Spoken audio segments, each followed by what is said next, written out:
Assalamualaikum warahmatullahi wabarakatuh. Alhamdulillah, berjumpa lagi dengan saya Sadal Pahlawi. Pada malam hari ini, saya akan membaca berita dari suara.com yang berjudul Anies dilaporkan ke Bawaslu, Nasdem jelaskan apa yang terjadi di lapangan. Suara.com. Anies Baswedan dilaporkan kelompok masyarakat bernama Aliansi Pemuda Cinta Demokrasi ke Badan Pengawas Pemilu terkait dugaan melakukan pelanggaran kampanye saat safari politik ke Aceh pada 2 Desember 2022. Semula laporan mereka belum dapat diterima Bawaslu karena pelapor dinilai belum memenuhi semua persyaratan. Tetapi kemarin, pelapor menyatakan telah melengkapi semua syarat yang dibutuhkan. Alhamdulillah, bukti berkas 3 rangkap sudah lengkap dan sudah kami serahkan kemarin, kata Koordinator APCD. Husni Jabal dalam keterangan pers Kamis 8 Desember 2022. Anies dan Partai Nasdem dinilai telah mencuri start kampanye dan melanggar ketentuan Undang-Undang Nomor 7 Tahun 2007 tentang Pemilu. Sangat mengkhawatirkan jika ini dibiarkan maka akan jadi presiden buruk bagi demokrasi di negeri kita, kata Husni.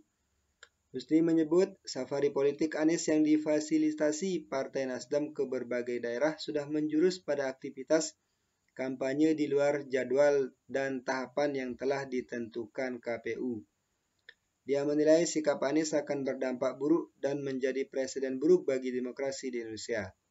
Apa yang dilakukan Anies dan Partai Nasdem bisa menimbulkan kecemburuan dari kandidat capres, caleg, dan partai lainnya, tuturnya. Dia mendesak Bawaslu menindaklanjuti laporan dan memberikan tindakan tegas kepada Anies dan partai pendukung. Kami meminta kepada Bawaslu RI tegas memberikan tindakan kepada Baca Pres, Anies Baswedan, dan parpol pengusungnya untuk tidak melakukan curi start kampanye dan bisa mematuhi aturan KPU yang telah ditetapkan, kata dia. Husni mengatakan aliansi melaporkan kegiatan politik Anies di Aceh untuk berkontribusi dalam menjaga marwah pemilu yang baik. Tetapi Wakil Ketua Umum Partai Nasdem Ahmad Ali mempertanyakan dugaan terhadap Anies dan Partai Nasdem telah melakukan curi start kampanye. Dia mengatakan tidak ada kampanye yang telah dilakukan Partai Nasdem dan Anies saat safari politik di Aceh. Yang dilanggar itu apa toh? Bawaslu itu berhak mengawasi itu ketika tahapan pemilu sedang dilaksanakan. Kalau sekarang itu bukan kampanye, ini bukan curi start, ini start duluan, kata Ali. Ali mengatakan bahwa dia mengikuti kegiatan Anies di Aceh. Hari itu Anies dan sejumlah politisi Partai Nasdem hanya melakukan sholat Jumat di masjid ikonik di Aceh dan tidak melakukan kampanye. Sekarang begini, saya kebetulan ada di situ. Yang disebut kampanye itu kan pilih saya, kan gitu. Kalau ceramah di masjid itu tausiah kan, sambutan di masjid itu tausiah kan. Tapi saat itu Anies tidak melakukan karena habis sholat. Assalamualaikum, assalamualaikum, ya sudah jalanlah kita, katanya. Ali mengatakan tidak ada massa yang sengaja dimobilisasi saat itu. Semua yang berkumpul merupakan jamaah yang melakukan sholat Jumat. Anies di masjid itu sholat Jumat. Semua umat Islam juga setiap Jumat itu sholat berjamaah kan. Terus masyarakatnya karena di Aceh ini kan setiap Jumat pasti ramai kan. Apakah kita mau salahkan masyarakat mengikuti Mas Anies? Kata dia. Tapi Ali menghargai hak masyarakat untuk melapor ke Bawaslu dan dia yakin Bawaslu dapat bertindak objektif. Saya bukan Bawaslu. Setiap orang punya hak melakukan pengaduan. Terus kemudian nanti Bawaslu saya pikir adalah lembaga independen yang berbasis di atas setiap tindakan dari Bawaslu. Maksudnya pengawasan yang dilakukan Bawaslu itu mesti berbasis aturan kan, katanya. Nah, jadi terkait berita ini yaitu ada salah seorang dari kelompok organisasi masyarakat tertentu melaporkan Anies Baswedan terkait dengan safari politiknya ke Aceh kemarin. Nah, tentunya hal ini merupakan hal yang biasa ya. Kita adalah negara demokrasi. Kita adalah negara demokrasi. Setiap orang berhak melaporkan siapa dan melaporkan apa. Ya, tentunya saya yakin Anies Baswedan dan timnya dalam pada kondisi ini sudah mempersiapkan kemungkinan-kemungkinan terburuk yang akan terjadi. Ya, salah satunya adalah pelaporan seperti pada saat ini. Kenapa? Tentu perlu kita menganalisis apa saja yang dilakukan Anies Baswedan ketika melaksanakan safari politiknya ke Aceh yang kemarin. Apakah ketika memberikan sambutan atau ketika memberikan ceramah kepada masyarakat pada saat itu ada kata-kata yang menjurus pada bujukan atau arahan untuk memilih dia sebagai calon presiden. Misalnya ketika dia ceramah, dia mengatakan pilih saya, jangan pilih yang lain, ya, jangan pilih yang lain. Nah, misalnya ada kata seperti itu, ya, itu bisa jadi adalah suatu pelanggaran. Tapi saya yakin Anies dan timnya sudah memikirkan hal tersebut dan sudah mengantisipasi hal-hal seperti ini. Dan safari politik seperti ini bukanlah sesuatu yang salah sebenarnya. Kenapa? Karena hal ini juga dilakukan oleh tokoh-tokoh yang lain seperti Ganjar Pranowo misalnya juga pernah melakukan hal yang sama. Misalnya dulu Ganjar Pranowo pernah safari politik ke Lombok, pernah beliau ke Lombok. Salah satunya ke Lombok Timur pada saat itu dan bertemu dengan salah seorang pimpinan ormas Nahdlatul Wathon, yaitu Raden Tuangguru Bajang Zainuddin Asani namanya. Beliau adalah salah seorang tokoh yang sangat masyhur, sangat terkenal di Provinsi Nusa Tenggara Barat khususnya. Begitu juga dengan Puan Maharani yang aktif melakukan safari politiknya. Beliau ke Jogja pernah dan ke daerah-daerah yang lain. Kan tapi tidak ada pada saat itu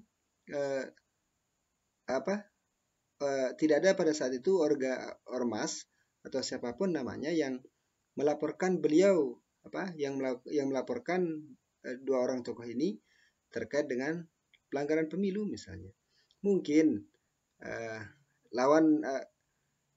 kita tidak bisa menyebutkan siapa yang melaporkan ini. Kenapa hanya Anies saja yang dilaporkan sementara tokoh yang lain tidak dilaporkan? Ya bisa jadi karena yang mendapat respon publik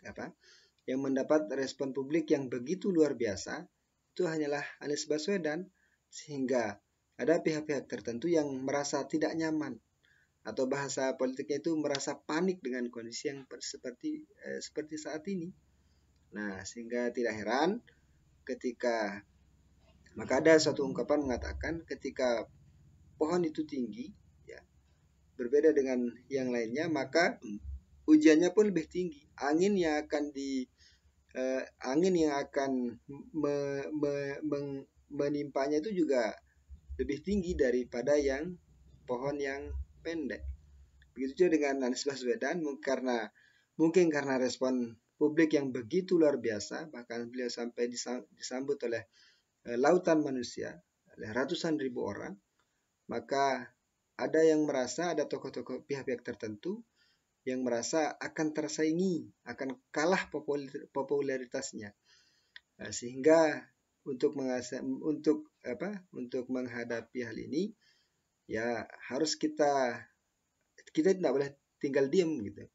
Salah satu cara yang bisa dilakukan ya misalnya kemarin izinnya sampai dicabut, ya, izin keramaiannya sampai dicabut ketika berada di Aceh. Terus sekarang dilaporkan ke Bawaslu dengan tuduhan melanggar aturan kampanye, dianggap berkampanye di luar jadwal. Padahal kata Ali, wakil ketua umum Partai Nasdem, mengatakan bahwa kami tidak curi start, tapi kami start lebih awal. Nah, kami lebih awal memperkenalkan calon presiden kami kepada masyarakat sehingga dia bisa lebih dikenal, bisa lebih sehingga masyarakat tahu siapa yang akan dipilih. Kenapa? Karena kalau Anies Baswedan tidak melakukan hal ini sejak dari awal, ya, kalau tidak melakukan hal ini sejak dari awal, bisa jadi orang-orang tidak akan mengenalnya, ya. Tidak, karena panggungnya yang sudah tidak ada. Berbeda halnya dengan Ganjar Pranowo misalnya, beliau sekarang adalah masih menjabat sebagai gubernur aktif, ya. Artinya beliau masih punya panggung untuk mencitrakan dirinya, ya. Beliau masih punya panggung untuk mencitrakan dirinya bahwa saya memang layak untuk menjadi presiden Indonesia berikutnya untuk menggantikan Joko Widodo, Insinyur Haji Joko Widodo. Begitu juga dengan Pak Prabowo Subianto. Beliau juga masih memiliki panggung untuk mencitrakan dirinya, untuk menarik simpati masyarakat, ya, untuk meningkatkan elektabilitasnya. Apa panggungnya? Beliau adalah Menteri Pertahanan, ya. Beliau adalah menteri aktif, ya. Beliau adalah seorang menteri aktif yang masih bisa mempromosikan dirinya melalui jabatannya sebagai menteri. Beliau bisa tampil di panggung-panggung internasional. Beliau bisa bahkan di KTT G20 kemarin juga beliau itu salah satu panggung yang bisa dimainkan oleh Prabowo Subianto. Terbukti beliau adalah Menteri Pertahanan. Segala bentuk keamanan, ya, keamanan yang untuk menjaga keamanan terlaksananya KTT G20 tersebut, salah satunya adalah perannya Pak Prabowo Subianto. Selain itu beliau juga adalah Ketua Umum Partai Gerakan Indonesia Raya atau Gerindra. Begitu juga dengan Ibu Puan Maharani, beliau adalah Terah Soekarno. Terus di samping itu beliau adalah anaknya Megawati. Beliau yang terpenting adalah beliau adalah Ketua DPR pada saat ini. Satu-satunya mencatat sejarah sebagai perempuan pertama yang menjabat sebagai Ketua Dewan Perwakilan Rakyat Republik Indonesia. Itulah panggung yang bisa beliau manfaatkan untuk sekali lagi untuk meningkatkan elektabilitasnya. Berbeda halnya dengan Anies Baswedan. Beliau sudah tidak menjadi gubernur aktif, ya. Beliau sudah tidak menjadi gubernur aktif. Sehingga kalau tidak bisa memanfaatkan momen-momen seperti ini, apa panggung yang bisa dimanfaatkan oleh Anies Baswedan? Tidak ada, ya. Tidak ada panggung yang bisa dimanfaatkan kecuali misalnya dalam penunjukan PLT Gubernur Jakarta, beliau misalnya ditunjuk oleh Bapak Presiden kita, Presiden Insinyur Haji Joko Widodo sebagai PLT Gubernur DKI Jakarta sambil menunggu pemilihan pilkada serentak pada tahun 2024 itu, pemilu serentak pada tahun 2024 itu, ya bisa jadi misalnya gubernur melakukan safari politik ke berbagai daerah, itu kan bisa saja melanggar peraturan yang ada di Kemendagri misalnya, terkait dengan kepala daerah dan lain sebagainya. Sekali lagi, itu ada plus minusnya. Anies Baswedan tidak lagi menjabat sebagai gubernur aktif, artinya beliau bisa lebih leluasa untuk bersafari politik kemanapun, ya, kemanapun di seluruh Indonesia tanpa ada ikatan-ikatan kedinasan, ya, yang bisa menghalangi beliau. Nah, sehingga tinggal bagaimana sekarang ketika melakukan safari politik ini, bagaimana Anies Baswedan harus mengantisipasi hal-hal seperti ini. Jangan sampai ada kesalahan-kesalahan kecil yang dijadikan sebagai pintu masuk oleh lawan politiknya untuk mencari, untuk melaporkan atau untuk memframing, ya, untuk memframing beliau sebagai seorang yang melanggar aturan, apalagi sampai melanggar hukum. Sekali lagi terkait pelaporan ini adalah sesuatu yang wajar. Misalnya negara demokrasi, siapa melaporkan apa, asalkan selama memiliki bukti yang kuat, ya tidak ada salahnya. Tidak ada salahnya saya pikir.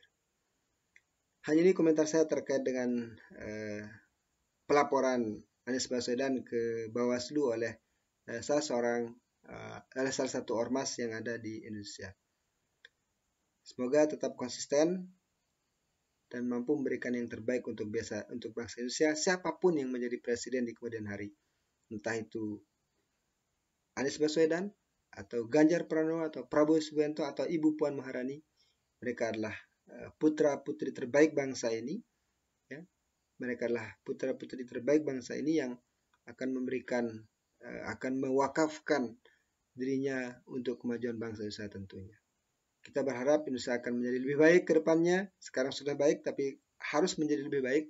Sehingga kita menjadi bangsa yang disegani, menjadi bangsa yang diperhitungkan di kancah regional maupun kancah global. Sekian. Assalamualaikum warahmatullahi wabarakatuh. Jangan lupa like, comment, subscribe, and berikan kritik dengan sepedas-pedasnya. Sekian. Assalamualaikum warahmatullahi wabarakatuh. Sampai ketemu di lain kesempatan dengan topik yang berbeda.